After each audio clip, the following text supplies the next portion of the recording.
नमस्कार प्रेक्षकांनो, ठरलं तर मग मालिकेच्या आजच्या म्हणजेच 20 मार्चच्या भागात आपण पाहणार आहोत की आता सायली व अर्जुन त्यांच्या खोलीत असतात. तेव्हा सायली विचार करत बसलेली असते की तन्वीचं नक्की लग्न जमलं असेल का, किंवा घरचे आपल्यापासून काय लपवत असतील.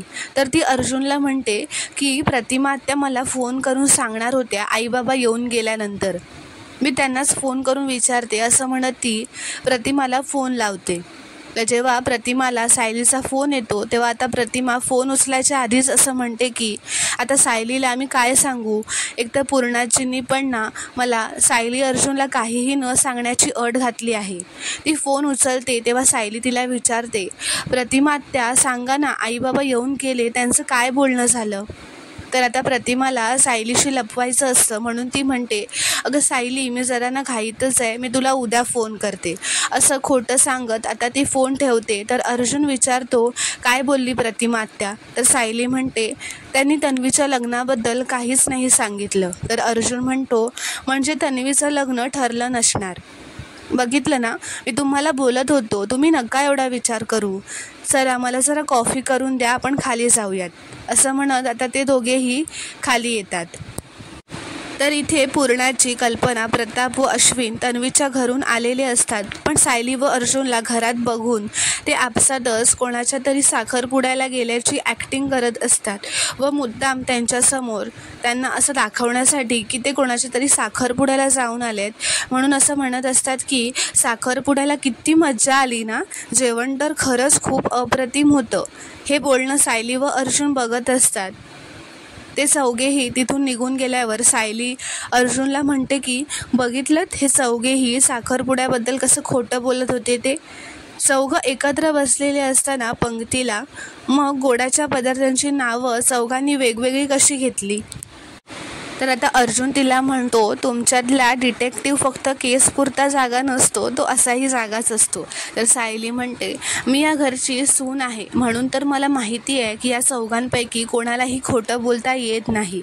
तर अर्जुनही म्हणतो, ते परत परत बोलत होते साखरपुडा, जसं काही ते आपल्याला पटवून देत आहेत की ते कुठेतरी गेले होते.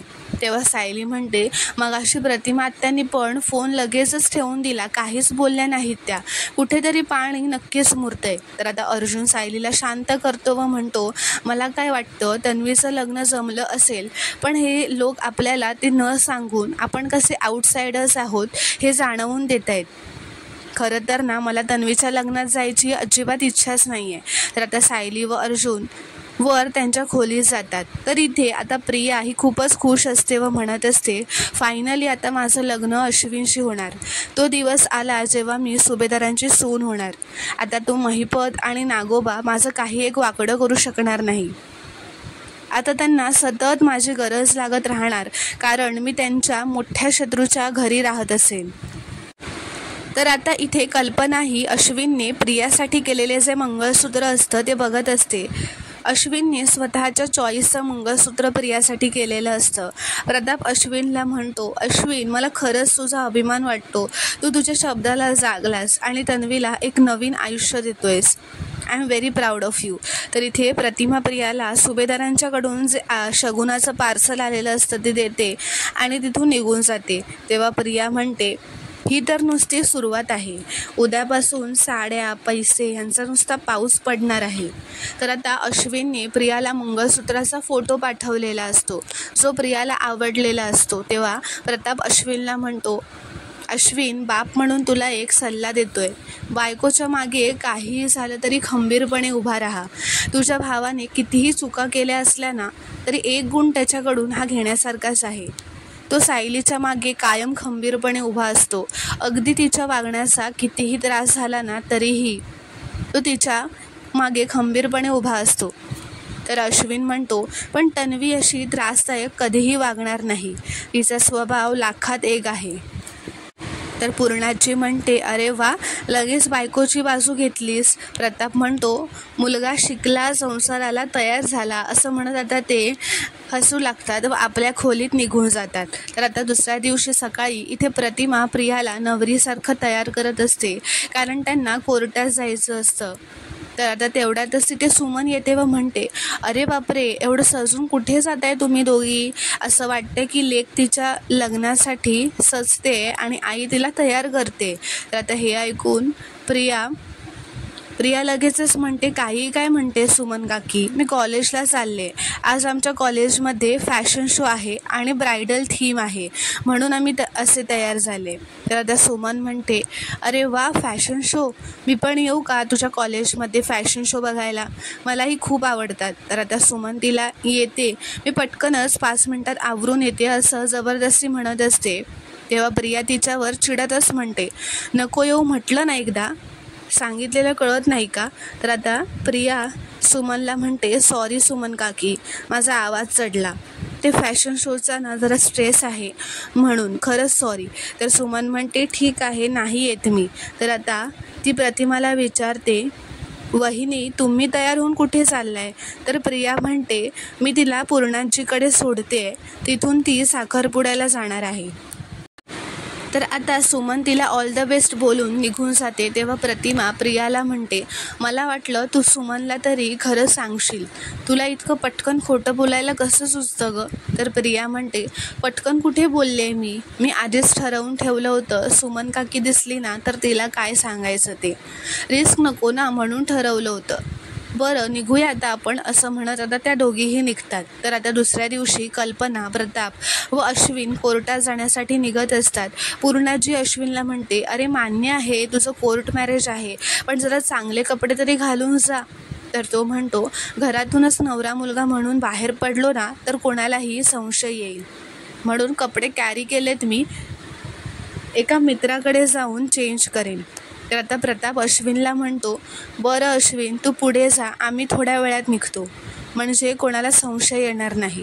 तर निघताना कल्पना अश्विनची दृष्ट काढते व म्हणते, माझ्या बाळाला कोणाचीच दृष्ट नको लागायला, सुखाने संसार कर. तर आता आधी अश्विन तिथून निघतो व त्यानंतर कल्पना व प्रताप निघतात. तेव्हा सायली व विमल किचनमध्ये असतात. प्रताप विमलला म्हणतात, विमल आम्ही माझ्या मित्राच्या मुलाच्या साखरपुड्याला जातोय. तिथे सायलीसुद्धा असते. सायलीसुद्धा हे ऐकत असते. तेव्हा कल्पनाला मध्येच खोकला येतो. तर प्रताप तिला बसायला सांगतो, थोडं पाणी पियायला सांगतो. विमल तिला पाणी आणून देते. ती पाणी प्यायला बसते. तिथेच तिचा फोनही विसरते त्या सोफ्यावर.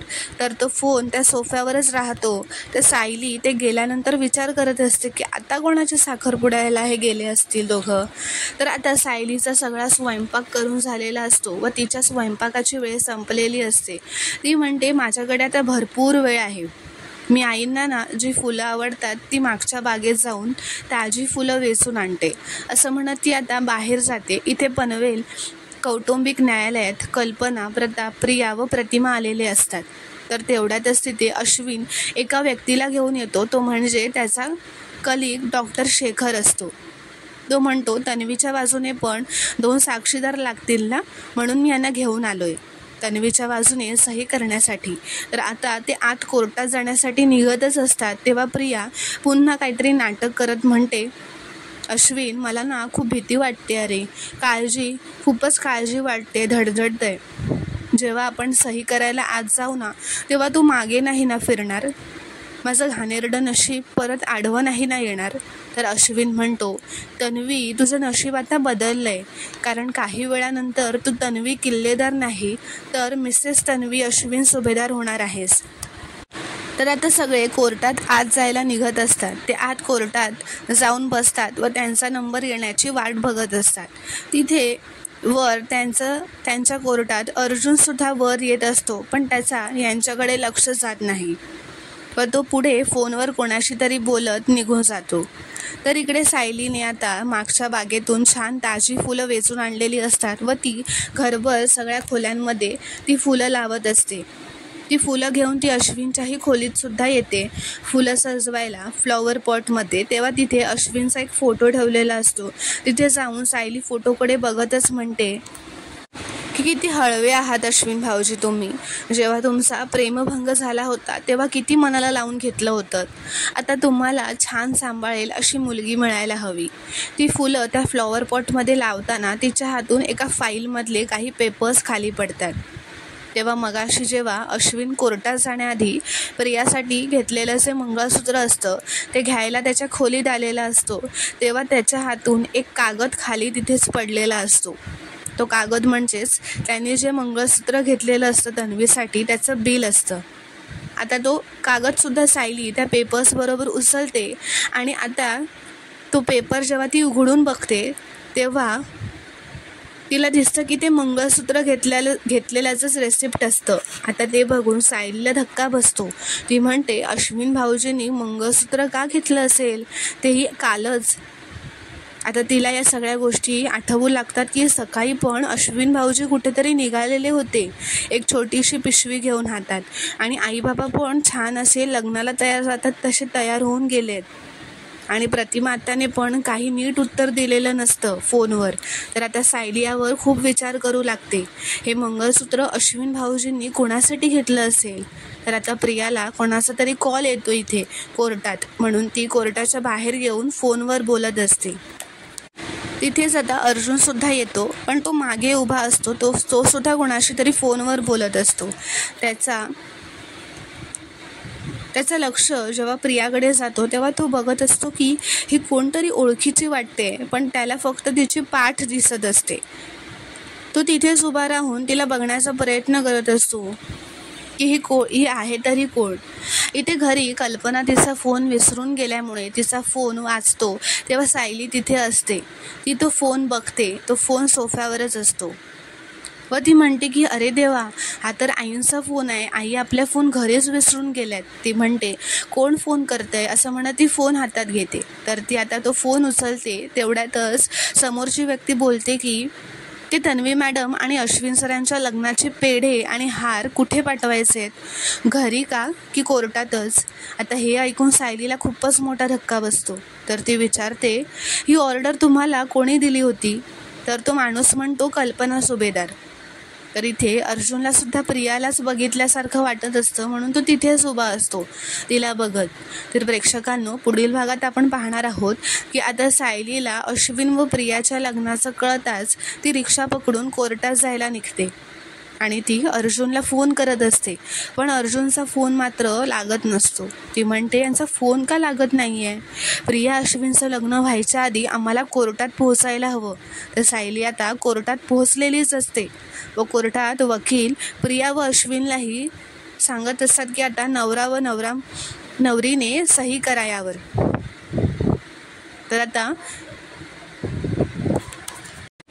तर आता ते वकील प्रिया व अश्विनला सही करायला सांगणारच असतात. तेवढ्यात तिथे सायली येऊन पोहोचते. तर मित्रांनो, सायली आता कोर्टात पोहोचून प्रिया व अश्विनचं हे जे लग्न आहे ते मोडणार हे पाहणं खूपच रोमांचक ठरणार आहे.